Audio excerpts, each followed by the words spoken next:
painful. The only time that anyone has pain in the kidneys is if you're passing a kidney stone, or if you've got a severe infection that may be affecting your kidney.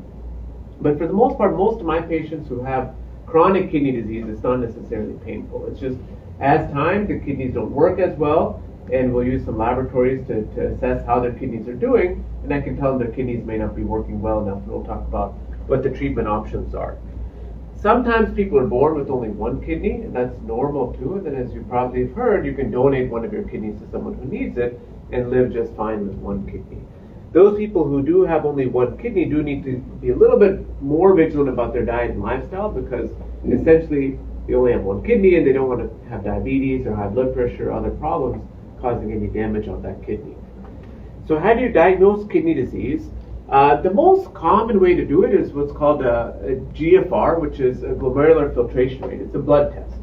So probably all of you have had your blood checked at some point. When you get your blood checked, you'll get a lab called the creatinine, and that's a pretty standard laboratory measurement.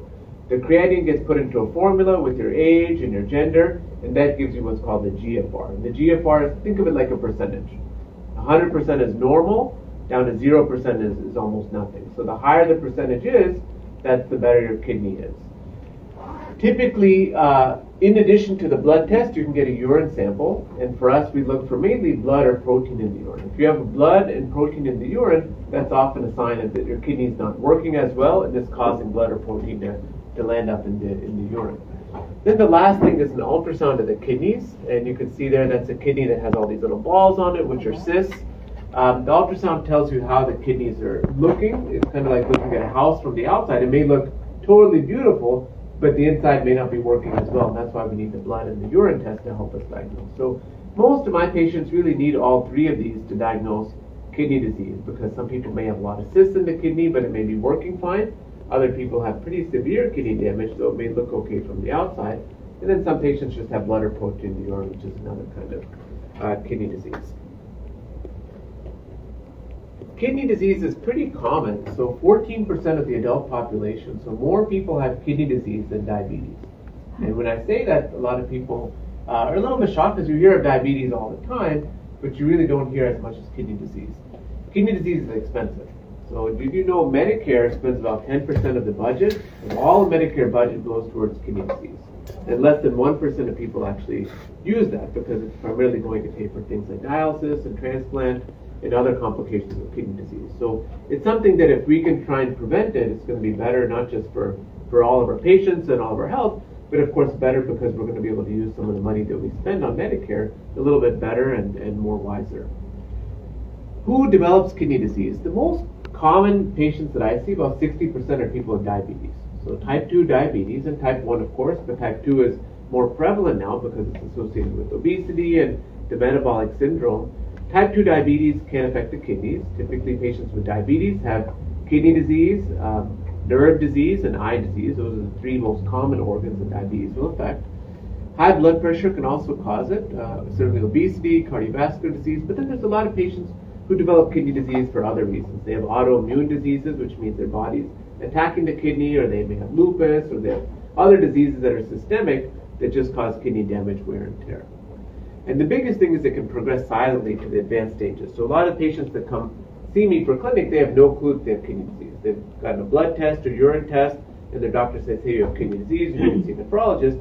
It's not that their kidneys are hurting or anything like that. They just end up showing up and say, can you tell me about my kidney disease? What do I need to do? What tests do we have to do to try and diagnose it? When do they see a nephrologist? Really, when the kidney disease goes below 30%, that's when pretty much all patients should be seeing a nephrologist, sometimes even earlier.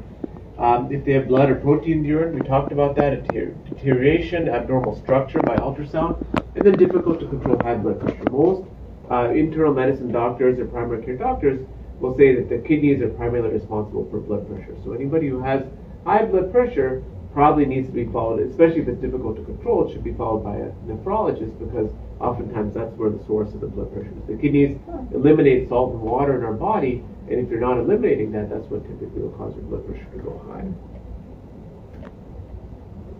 So the stages of kidney disease, here in the rows, gives you the percentages, where you can see above 90% is considered normal, less than 15% is kidney failure. Also the stages, stage 1 through stage stage 5. So less than 15% is often when a patient needs dialysis or kidney transplant. So we really don't want the patient to come all the way here, but you can see the columns, or these are the rows, the columns say how much protein they have in the urine. So you can see the most amount of protein, and the worse the kidney failure, the highest risk they are of progressing to dialysis. Whereas patients who have less protein in the urine and a normal kidney percentage by blood test typically have the lower risk. And I put this up here just to tell you that no matter what your percent kidney function is, the more the protein you have in the urine, the higher the risk is. So for us as a nephrologist, we want to not only know what percent your kidney is working at by the blood test, we also want to know how much protein you have in the urine, because if we can minimize the amount of protein in the urine through diet, lifestyle, and medication, then we can slow the progression of kidney disease. So, any questions at all? That's kind of the background of kidney disease and who needs to see a kidney specialist and how you diagnose it. What I really want to talk a little bit about is nutrition and kidney disease. So nephrology is a relatively new subspecialty, so it's been around since the 1960s. A lot of, at that time, the people who were nephrologists were also endocrinologists, they were primary care doctors, and the kidney has a lot of different endocrine functions as well. So typically, we refer to the kidneys as the master chemist. So the kidneys are responsible for maintaining the homeostasis and the balance in our body. And they do that really by regulating electrolytes like potassium and sodium and chloride, calcium, phosphorus, all the elements in our body. The kidney is the one that pretty much responds. So my background is, as Vandana said, I'm in chemical engineering by trade before I went to medical school. But for me, this was a natural field for me because I love chemistry and it was a kind of an extension of my field. So the kidney has a lot of endocrine functions. So patients whose kidneys don't work, naturally the blood pressure goes high because they have not able to get rid of salt and water. But the kidneys also respond to the vitamin D and the homeostasis in the body. So the calcium, phosphorus, vitamin D. Wow. Production of red blood cells. Patients who have kidney disease, the kidneys make a hormone called erythropoietin, which is the hormone that stimulates your bone marrow to make blood cells. So you can have anemia when you have kidney disease. Acid-base, we kind of touched on all the electrolytes and the acid-base, so patients with kidney disease develop acidosis in the body. And then the management of blood pressure. And I bring all this up here because when you think about how to treat it, you want to put someone on a diet that pretty much prevents some of these complications, particularly focusing on the acid base. A lot of the foods that we eat tend to be broken down into different acids that if the kidney is not able to get rid of it, it builds up in the body. It can impact your heart and your bones as well. The biggest two elements that the kidneys get rid of are potassium and phosphorus. So most of the diet advice I give my patients is really focused on preventing phosphorus and potassium from building up in the body. And as you can imagine, patients with the worse the kidney function is, the higher the risk they are. So knowing that the kidney gets rid of 90% of the potassium and phosphorus in your body, if your kidney is only working 25% or 30%, that means the majority of what you put in is not really able to eliminate. As it builds up in the body, it deposits in different places. Phosphorus notoriously deposits in their blood vessels. Calcium and phosphorus bind together, and as they bind together, they cause your blood vessels to get stiffer and stiffer because they deposit around it. Potassium builds up in the body, it kind of moves into the cells as much as possible, but if it builds up to too high a level, it can cause the electrical system in the heart not to work as well. So some of the complications of patients with high potassium can be cardiovascular disease or arrhythmias, things that are very common in patients with chronic kidney disease. So knowing all that, some of the over-the-counter medicines that I use to treat patients with kidney disease, one is Tums. Tums is calcium. As I talked about, calcium and phosphorus bind together very well. So anytime you're eating food, and my patients whose kidneys are less than 45% kidney function, I tell them anytime they eat food, just take a chewable Tums right before they eat. It'll bind all the phosphorus in your diet, and essentially you just eliminate it through your poop, so you don't absorb it into your body. Because otherwise they absorb all that phosphorus, and it just deposits in your blood vessels. And it's over-the-counter and easy. It comes in different flavors, so some people like different kinds of flavors. The only downside with this is just have a little bit of a chalky taste to it, and it makes it a little bit hard for people who can't get past that. Acidosis, as I talked about, there's two kinds of acids in the body. And for those of you who are in the chemical engineering or chemical field, there's volatile acids and non-volatile acids. So volatile acids are the acids that you can breathe out. The non-volatile ones are the ones the kidney has to get rid of. So these are sulfuric acids and phosphoric acids. So patients who have kidney disease, typically less than 30%, we typically will have them take some bicarbonate, which either can come just baking soda, which is metabolized to bicarbonate, or you get a bicarbonate supplement. Those things can neutralize the acids that come from the diet to help keep your acid-base balance within the normal range. Iron also can go low in kidney disease. Patients with kidney disease are at risk of bleeding, typically through the GI tract, so they can get anemia from that. I talked about the hormone erythropoietin that helps build up your blood count, so they often have less of that as well. But then there's a lot of inflammation in the body as well that can contribute to anemia. So our patients, we almost always will put them on iron, especially as the kidney disease gets more advanced. And then the last is vitamin D. We talked about the kidneys have a pretty important role in taking the active vitamin D. So the vitamin D that we eat, the one we get from the sunlight, the kidney converts it into an active form. So patients who have kidney disease don't really convert that to the active form. So they can take in all the vitamin D they want or be in the sun all they want, but their kidneys aren't going to convert that to the active form, and you often need to supplement with not just the inactive, but also the active form, which is calcitriol. So these are all some of the medications that are over the counter that we use to treat patients with kidney disease. So as I mentioned, nephrologists really are very big on nutrition. I think that's a cornerstone, just knowing kind of what you learned about kidney disease and how integral it is with the metabolism of our body. So this is practice update from 2020, the last one. We do have a section that's primarily on nutrition. So where I trained here in Baylor, my mentor was Dr. Bill Mitch, who was a very big nephrologist at the time, and I think he's retired now. But his whole thing was on nutrition. So as a fellow, every day we had to learn how to counsel our patients on protein intake and so on and so forth. But this is I only put this up here to tell you that as nephrologists, we work very closely with our dietitians, and now we really are trained very well in giving nutritional advice to our patients. So this is a quote from that just says, dietary management is critical to slowing the progression, managing complications, and improving the quality of life of patients with chronic kidney disease. So if you or any loved ones you have or friends or family have kidney disease, just let them know when they're eating stuff they're not supposed to. You can point at it and tell them, hey, I don't think you're supposed to be eating that. You have kidney disease. And let them know that the kidneys really keep the balance in our body. And if you perturb that by adding a lot of chemicals or additives and things that really can build up in the body and have nowhere else to go, that's going to cause long-term damage, particularly the heart and the blood vessels.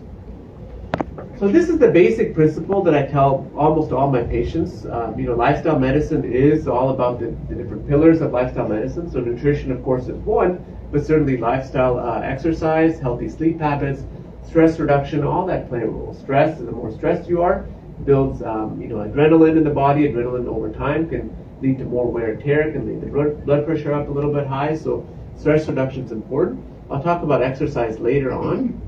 And then, of course, sleep. We all need about 7 to 8 hours of sleep every day, no matter whether you have kidney disease or not. So the biggest thing I would say is protein restriction. So protein, the reason why, and I think I'll talk about that later, but protein, normal, the diet recommendation is about 0.7 to 0.8 grams per kilo of protein per day. And typically patients with kidney disease, we try and restrict the protein a little bit more. And the reason primarily is because protein gets broken down into urea, and protein has a lot of non-volatile acids. So the sulfuric acids, the phosphoric acids, and particularly animal protein. So really getting patients to have more of a plant-based protein diet is going to be very important for patients. Next is fruits and vegetables per day. Always recommending at least 4 servings of fruits and vegetables. I think this crowd probably knows that very well, but this crowd probably also knows that it's very hard for most people outside these walls to really get that 4 servings of fruits and vegetables. So really getting, I have a plastic plate in my office. I'm sure you guys do too here, and just showing them, half of that really should be fruits and vegetables. And once they start doing that, they'll notice a little bit of a change. Targeting a BMI is body mass index, so it's a ratio of your height to your weight. So trying to keep that really below 30. I mean, certainly 25 to 30 is still overweight. So if you get below 25, that's even better. But definitely at least below 30, either with nutrition and dietary changes. Restricting sodium, I think, is important for anybody. Again, most of our patients with kidney disease will have high blood pressure, so getting them on some sodium restriction is going to be important. And this is actually very hard to do, but patients who can get as close to that as possible, it's going to be very important for them. And then the last biggest thing is processed foods. And we'll talk about that in the next couple of slides. But processed foods is full of phosphorus. And phosphorus, as I talked about, is one of the things that your kidneys have to get rid of. And if you can't get rid of phosphorus, it'll build up in the body and cause long-term problems. So phosphorus is really how a lot of food is processed. So this is a plant-based low-protein diet, and as I talked about, protein gets broken down into urea. Urea is another one of the blood tests that probably, if you've ever gotten your labs done, they'll measure your BUN or blood urea nitrogen. Urea elevates because it's broken down by proteins get broken down into urea. The high urea also has the potential to affect the gut-kidney axis. So I think all of us probably have heard about the microbiome, which is our intestinal bacteria, which are so important for us. But when your blood has a lot of urea and other toxins in the body, it affects the type of microbes that we have in our gut. And over time, that can lead to production of a lot of these toxins called uremic toxins. So these are sulfates and phosphates, things that now your gut is making all these sulfates and phosphates, and your kidneys normally would get rid of it, but these patients don't have kidneys that work properly. So on top of eating phosphates and sulfates that stay in the body, now because of the way their blood is, their body's actually making more of that. So they end up with this really vicious cycle where they have a lot of phosphates and sulfates, and that causes acidosis in the body, causes heart problems. And so really it's very important to try to get them on a very low protein, plant dominant type of diet to really help. And I've had several patients who have had advanced kidney disease and have switched their diet completely, and I've seen their labs improve over time. So this is not science fiction. This is not something I'm telling you. And I think you're preaching to the choir. You all know how hard it is to switch diets, but I can tell you for sure it does work, and I have the labs and the patients to prove it. Food additives, we talked about potassiums and phosphates. You can see this is a food label here. It's hidden in there. So this pyrophosphate, monocalcium phosphate, disodium phosphates, unless you're really looking for it, you won't find it. And the hardest thing is that labels are not required. So they're not required to report phosphates in diet. So what I tell all my patients is when you walk in the grocery store, the stuff that's in the middle, that's the stuff that's meant to sit there for, there's an apocalypse, that food will be there.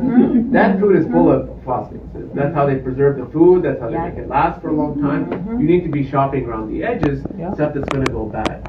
So the biggest thing is it's hidden in the food label, so people really don't look at it. Most people, they just look at this section right here. I tell them all just look at the percent value, because even this is confusing for most people. As long as the percent value is less than 15%, that's generally okay because they're not getting too much of something. But if they were to look at the hidden ingredients, you'll see a lot of these chemicals that are being used and build up in the patient's body. Recommended to ingest about 800 milligrams a day or lower. And that, again, like I said, it's hard to know how much it is because labels aren't required to report phosphate use.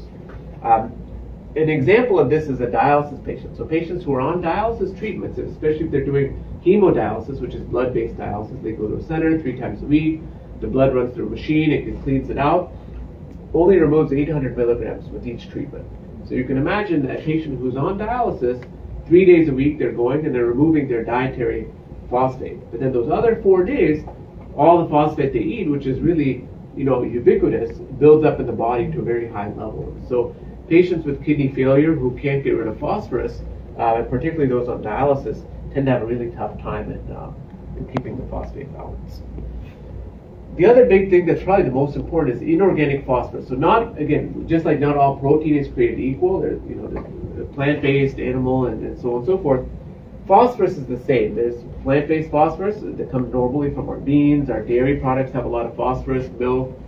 But inorganic phosphate is what we're talking about here. Inorganic phosphate is not equal because it's highly absorbed. Over 90% of inorganic phosphate is absorbed. So if you were to eat different piles of phosphorus that's mainly plant-based, you'll eat some of it, only about 50% gets absorbed by the body. But this inorganic phosphate, which is chemically produced, is just much easier for your gut to absorb it, so you end up absorbing more of it. So it's not just kind of knowing about phosphorus, but really restricting the processing of foods. Potassium has always been very complicated to tell patients because, as I told you, when your kidneys don't work, potassium builds up in the body, and you have to restrict a little bit. But the downside is that potassium is ubiquitous in fruits and vegetables. that's where most people get their potassium from. I think we know avocados, bananas, citrus fruits, they have a lot of potassium in it. So it becomes very challenging for patients with kidney disease because they'll say, you told me not to take potassium because my kidneys aren't working, but all the stuff that you want me to eat has a lot of potassium in it. So what do we do? And the biggest thing is there's a lot of data that says that when we talk about potassium, we're really talking about the processing of foods that have a lot of potassium phosphates, potassium monosodiums, and different kind of chemical compounds. So again, when we say to patients not to have so much potassium, we're really talking about the inorganic potassium, the stuff that's the processed foods. It's really not the fruits and vegetables, because that's what they really need to be having. And they're hydrating us. They're bringing water back into us. Yes, exactly. Yeah. Do you tell your patients inorganic potassium instead of potassium, since you Yes. have this knowledge? Yeah, absolutely. That's And so many of the patients will tell us, my kidney doctor doesn't want me to eat fruits and Yeah, vegetables I have the same thing. They because tell of me the the same potassium in thing. it. Yeah, There's so much that's a big confusion. misconception, and it's patients who's on dialysis. Again, we're talking about pretty advanced kidney disease. Patients who's on dialysis who really they're only getting 3 days a week or a few days a week of dialysis. This is a different beast because those patients we check the lab more often. We're watching the potassium more carefully. So those patients you may have to restrict a little bit, especially if they're eating a lot of avocados, banana, things that have a lot of potassium. But for your patients with chronic kidney disease, I don't really need to restrict anything. Your kidney is very good at eliminating potassium. So your kidney, as long as it's working, even 10%, 15%, it will dump out the excess potassium. It'll keep your body in balance. Do you often talk about the difference between hydrating foods and dehydrating foods? Not so much. What do you mean by that? Like things that are hydrating are going to help the kidney filter, Water-soluble versus and then things that are dehydrating are going to make, because this is really, we're drying ourselves out. You know, we're getting so dry inside, and these people are continuing to get more and more dry instead of working on hydrating their I think you bodies. bring up a good point. Definitely volume, drinking a lot of water, I guess, like water. I do fruits. And Fruits, fruits that's and vegetables are mainly water, Yeah. whereas processed foods are no water. Right. Yeah, absolutely. Right, Yeah. Right. They're going to steal water from you. right. Yeah. And cooked foods, a lot of them that don't have high Absolutely. water. Yeah, so back to your point, I mean, you can drink a lot of water when you have kidney disease. It's, again, another misconception. And we're talking about advanced, when you have patient on dialysis, it's really different because it's a very artificial system to begin with. And we're not talking about those patients, but patients who don't have that level of kidney disease can drink a lot of fluids. And again, I always tell patients, they always ask me, oh, there you go, yeah. This is a great water right here. That's good. Yeah, Yeah. Patients always ask, it's a common thing, how much water should I drink per day? Will drinking more water help my kidneys? And I always tell them, drink when you're thirsty. You know, that 8 cups of water is a good thing to shoot for, but there's not like there was a lot of science behind coming up with that 8 number. I think it was like in a New York Times Dear Abby article from about 60 or 70 years ago that said they'd written down that you should drink 8. Dear somebody, one of the famous articles, the readers would write into it. Somebody said 8 cups, and that's how it stuck. So it's not like there was science behind 8 cups, but certainly if you can drink more water and avoid processed colas, sugar sweetened liquids, all that stuff we say is much better. But I tell all patients more water is good, but doesn't necessarily mean your kidneys are going to heal by drinking more water. There's definitely no data to support that. What would heal the kidneys? Pardon? Is it possible to heal the kidneys, and at what level can we heal the kidneys? So, I mean, a diet, lifestyle, and then we're not talking really about medications here, but there are certain medications that do help slow the progression of kidney disease. Those are the main things, but the kidney is like any other organ. Once there's scarring in the kidney, it's very hard to heal that. So you really, want to get on top of this and prevent it from getting to a point of scarring. Once there's what's called fibrosis or scarring in the kidney, that's irreversible damage. What's the direct link between animal proteins and kidney disease? So animal proteins has a lot of phosphates and sulfates, which makes it hard for the kidney to get rid of. And so that's probably the most direct link, is that the more animal protein you eat, the more acidosis you have in the body. And the more acids you have in the body, acids, your bones are buffers in our body. So if you have a lot of acid in your blood, all of a sudden your bones say, hey, we've got all this acid there, we need to start getting all this stuff out of the bones to try and compensate for that acid, which then makes your bones weak. The acidosis can affect the heart, the contractility of the heart, the contraction through the heart. So really the big link is through these acids, and these acids are sulfuric acids, phosphoric acids that are more prevalent in animal protein. Mm-hmm. If the sodium is low, then it will produce disease. Sodium low is a different type of issue. Most patients who have low sodium, it's counterintuitive. When you do your blood test and you measure sodium levels, that typically measures how much water you have in the body. It's not measuring how much salt you have in the body. Salt measurement has more to do with your blood pressure. If you have swelling in the legs, swelling in the belly, swelling in the lungs, that's somebody who has more sodium in the body. No, the sodium is less in the body. Then processed food, some people say to make the processed food because it's a low sodium. I've not heard that. That I've not heard. Yeah, that's backwards. Yes, In the morning, I drink at least half a lemon or sometimes a whole lemon in the morning with 32 ounces of water. Yeah. Does the lemon do any harm? Or even No, definitely not. apple cider vinegar? No, both those are fine to do. It doesn't do much It's harm. acid. It's different. It's not really an acid in that sense. It's I forgot what's that. Citric acid, right? Yes. Citric acid, but it gets converted by the body into a bicarbonate. Yeah. So it's not actually this. helps make it more Yeah, comfortable. it actually helps. I would tell patients, especially if you have kidney stone or things like that, taking more lemon-based citrate is good. So I Yeah. know you need to leave, so we won't Oh. do any more questions until your slides are done. Oh, really? Okay. Yeah. Let me have that till 2 o'clock. I still got questions. Let me get through it. I'll get you for That's sure. Yeah. I'm almost done anyway. So I think what was on this slide, this just talks about the plate. I talked about how at least half the plate really should be your fruits and vegetables, definitely minimizing your processed foods and proteins. This is just different plant-based diets. I think all of you guys, very familiar with all the different kind of diets on there. The modified kidney diet is pretty similar to everything that's on here. So if you just look comparing the Mediterranean, which is what most people are familiar with, to this one, the only difference really is the potassium intake, which I think is at the very top. Potassium-friendly fruits and vegetables. And again, that is a blanket statement, and I can't give that to everybody, but if your kidney is working 5% or 6%, you probably do need to watch your potassium a little bit more than if your kidney is working 25 or 30%. So, but you can see that the diet that I prescribe my patients is pretty similar to a Mediterranean style diet. So less meats for sure, definitely. If they could avoid altogether, that's even better. But if you're going to have meats, trying to have more fish and seafood, really minimizing red meats. Even I tell my patients 1 time a month is more than enough if you're going to have that. And nuts and seeds is important. Sweets is a thing that I think you can't get away with. In this country, sweets is everywhere. And it's very hard. A lot of my patients have diabetes, type 2 diabetes, and so for them, again, it's a lot of simple sugars that have high glycemic index. As soon as they eat it, it just raises up the sugar quite well. So I do tell them if they are going to eat sweets, try to eat it with protein at the same time, so it kind of dampens the glycemic load. But even sweets, you can see here 3 times a week is really not a lot for people who ship these across the street. All right.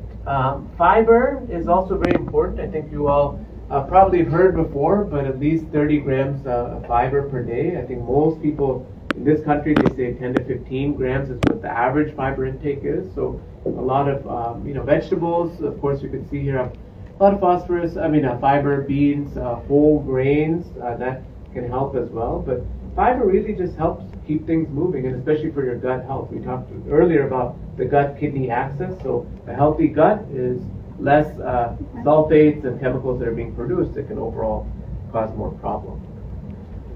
The dialysis patient is a different beast. So all the things I tell you now is what I tell patients with advanced kidney disease but not on dialysis. Once they get on dialysis, you really do need to increase the protein intake because they have a lot of catabolism. It's a very kind of inflammatory type process. The obesity paradox, I just bring it up to say that patients who have a higher BMI tend to live longer on dialysis, and it just, again, dialysis is basically taking blood and running it through a filter. It's very much artificial system and can cause a lot of changes. And the more kind of muscle fat you have, people tend to do better.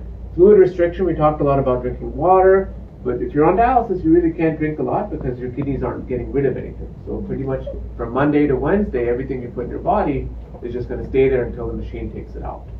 And then interdisciplinary care. When I round on patients in the dialysis clinic, right next to me is the dietitian, right next to me is the social worker. We talk about diet, we talk about food insecurity, we talk about, kind of how do they get their food, who's preparing their meals, who's in their house, what meals are good for you. It's a really wonderful place to work because it's very much rooted in interdisciplinary care. And then the last slide I think on here is really just about exercise. It's important to know patients with advanced kidney disease don't always feel the best. Sometimes they feel weak and tired. So you have to work with them on what they can do. Last thing we want is people to sit at home and not do anything. So tell them if you're watching TV, get some small weights, do some weights, do leg lifts. We talk a lot about building their quads because you all know the most important muscles in your body really are your quads. And so getting them to do some ups and downs while they're watching TV or relaxing at least 5 times between commercials, things like that, because sedentary life is really not good. Resistance training is important, and then I think that really just does. So exercise is very important for all of our patients. So really the last big thing is patients really benefit from plant-based, low-protein diet. There's good data, increased fiber, processed foods, and then exercise. So I'll stop here. Any questions that you all have? Thank you for inviting me.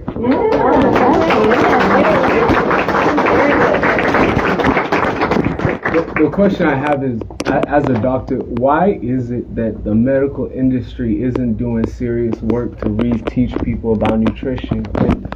Is it intentional? Is it profit-based? What do you feel like people need to start changing to get the world to be more intentionally teaching us nutrition information from a natural perspective? Like a 5-hour answer. 100% profit-based. I think we all know that. It's all capitalism, profit-based. It's food additives and not telling people about all the harm of it. So it's what to do about it really begins with all of you. You're all here because you wanted to come here and learn. You go educate the people you live with, the people you work with, your family members. Let them know that we can eat better, and kidney disease is just one aspect. For cardiovascular disease, heart disease, blood pressure.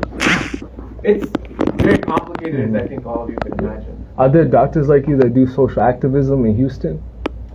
I think there's. So I will say, I think probably any of the physicians in the audience know the amount of time that's dedicated to nutrition in medical school and training is tiny. The amount of time that's dedicated to what drugs to put people on is much bigger. So for me to become a lifestyle medicine physician, I actually had to do the curriculum on my own, take the exam, and that's how I learned all this stuff, where before I wouldn't have learned it as much. So are there people like me? Of course there are, and I think there's more and more people who are interested in it. But the other thing is, you guys know doctor's visits like 15 minutes, right? You go there, you make your appointment, they're in there, what are you doing? Here's some orders, go get your lab test, come back and see me. It's really not meant to have an hour visit that these guys do with the patients, talking about what is going on in their life, how do they eat, how do we kind of develop an individual plan for every patient. So yes, ma'am. A common question. Someone who We'll make eats a this lot of the greens. last one. Oh, sure, okay. Someone who eats a lot of greens, like spinach. I eat every day, so I eat a high intake of oxalate rich food. How does that really have a negative impact? As long as your kidneys are working fine, I think that's the biggest thing. If your kidneys don't work as well, that oxalate gets absorbed and it can bind with calcium to form kidney stones or calcium oxalate. So patients who have kidney stones, for sure I restrict them. But I think for you, as long as you're generally healthy, I don't think there's much harm in that. So as long as you haven't had kidney stones. Should you check it? Should I check it since I know I eat a lot of that? I don't think so, not necessarily. If you've had kidney stones, then you probably need to restrict your oxalate intake. No. But if you don't have kidney stones, then All right, well, thank you so much. I'll be here if you have any questions. That was good.